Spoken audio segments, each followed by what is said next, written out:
graduating class of 2011. Yes, we're graduating, and yes, we made it. We have journeyed together, and as someone wise once said, a journey is best measured by friends rather than miles. Today, we celebrate as friends and as fellow students, and we are grateful to all the parents and teachers who have sacrificed their time and effort to make this day possible. You have invested in us the will and the knowledge to pursue our dreams and ambitions. Thank you. Now, a lot of you who would expect me to stand up here, put on a British accent, and deliver a speech that somehow relates to Harry Potter. Maybe even possibly congratulate the Hogwarts class of 2011. But this is Hamilton, not Scotland. And I'd like to be honest here. I'm glad I never got accepted into Hogwarts. I'm glad I came to Barton, and I'm glad to be standing up here, representing the class of 2011.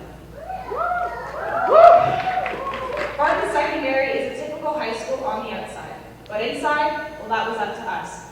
We were the colors that filled up the white walls of life. We were the spirits that brightened up the dreary mornings. From the diverse palette of nationalities to multi-talented skills, we all shared it together. We made it here together, and today we're graduating together. We took a typical high school and we made it ours. And I speak on behalf of all the graduating students when I say that these 4 years have been both extraordinary and nothing short of remarkable. Typical for us was Mr. Kennedy, strutting around in his purple sweatpants, barging into classrooms, singing his original tune, "Where Have All the Flowers Gone?" Typical for us was Mrs. Seiler's daily reminder to say no to crack.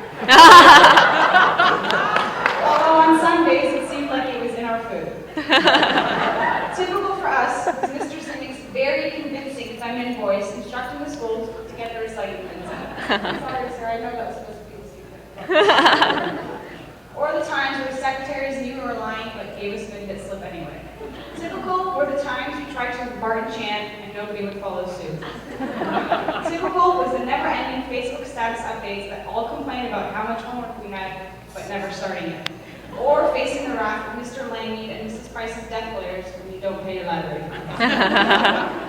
We have waited 4 years, 1,460 days, 35,040 hours, 2,102,040 minutes, 126,144,000 seconds. I could go on, but I almost failed advanced functions, but I'm sure Mr. Bonte is proud enough. We have waited 4 years for this moment right here. Graduates, your families are extremely proud of you. You can't imagine the sense of relief they're feeling. This would be the best opportunity, ask for money. But in all sincerity, where would we be without the support we've gotten from our families? They were the original teachers in our lives, the ones who taught us right from wrong and then let us go apply all that in school. So thanks, Mom and Dad, for packing me good lunches and yelling at me when I got bad grades. All jokes aside, they got us through the toughest terrain, listened to the numerous complaints, and still managed to support us all the while. We have them to thank for everything. Yeah!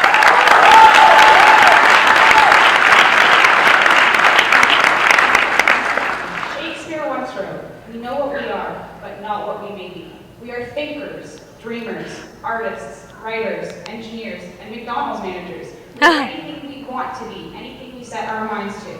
Barton gave us that foundation to transition from annoying little niners to pretentious know-it-all seniors.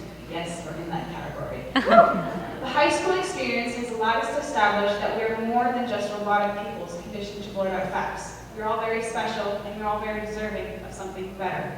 So use your minds for innovation rather than memorization, for creativity rather than futile activity, for success rather than failure. Because no matter how old we get, or whatever diploma you have in hand, we'll always have our imagination.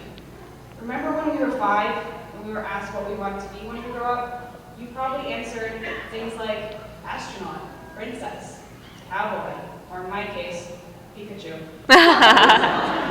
Or when we were 10, we were asked again, our answers were dentist, lawyer, businessman, or in my case, a farmer. This is the time to make rash decisions, and it isn't the time to dwell on past regrets. As you leave high school, do not worry or grieve over the life you could have had. Do not waste precious time wishing you could do it over again. Face the future with the resolve that you will be more aware of your actions and make the most of every choice you are given. The offers a blank page. It is for you to chart your own course. Embrace the past, be grateful from it, learn from it, and move on. Astronaut, princess, businessman, change your mind and change it again and again, because nothing is permanent. Make mistakes, fail another math exam, shed a few more tears from stress, pull another all-nighter, or 3. Just make every day your own. That way, when they ask again what you want to be, you won't have to guess, you'll just know. As I look over the many faces in front of me, the perceptions of individuals are washed away. I no longer see people as they were, but I see them as they will be. I see the next Einstein, the next Bill Gates, the next George Clooney, or even Justin Bieber. I am certain that every one of you will contribute to the fabric of the future in some way. Every one of you has the potential to be greater, the potential to be more. Life is a series of experiences and passageways, and we're leaving one and moving on to the next. When we reach our next destination, we'll start all over. We'll meet new people, make new friends, learn new things. We will grow older, more responsible, and independent. And then the cycle begins again and again, and we are left to navigate the unmapped expanse that is our future. Take a moment to look to your right and look to your left. Are you doing it? These are your comrades, and you will never be this group sitting together in this way ever again. 4 years of challenges, successes, defeats, and victories. 4 years of friends and teachers. The transition to the next chapter is bittersweet, and it will take a while to get used to it, but you have to, and eventually you will. This is only the beginning to many more beginnings, the first step to bigger steps. When looking at the bright horizon that is the future, I'm happy, for although my life will contain sadness and heartbreak, it will also hold joy, love, and success, and I know yours will too.